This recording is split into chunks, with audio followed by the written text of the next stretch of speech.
Hello everyone, this is Bab the Bone Productions here, and I'm back at Stillhouse Road a week after the derailment here on Norfolk Southern Port Rope Ranch in Goldsboro, Pennsylvania. And here what I'm going to show you is the cleanup of the derailment here. There are some cars still lying on the ground from the derailed 36A. And that, I don't know what the heck that is, but I think it's a hotbox detector of some sort. As you can see, they really redone the two main tracks here. It only took 3 days to clean up the derailment here.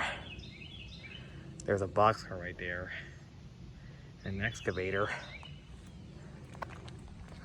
And there, right down there's another excavator. And there's more ties that took part in cleaning up the derailment and rebuilding the two mains. And as you can see, the crosswalk here has been replaced because it got torn out because one of the cars hit the crosswalk and damaged it completely. Now it's replaced. There's a broken tie and an orange lamp of some sorts because of slow order. Yeah, so trains have been going slow for this area for some time. Over there is a memorial for Mike M. and discarding no trespassing sign from Norfolk Southern. And here's the other side of the crossing here.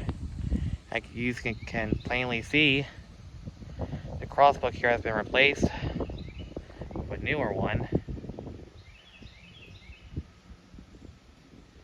Yep. And over there is a destroyed crosswalk for this crossing. It had two sides on it. It had two crosswalks on each side. That's a really good sign of it.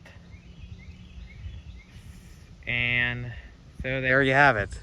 This is the aftermath of the cleanup of the Goldsboro derailment of Norfolk Southern 36A on the Port Rope Ranch in Goldsboro, Pennsylvania.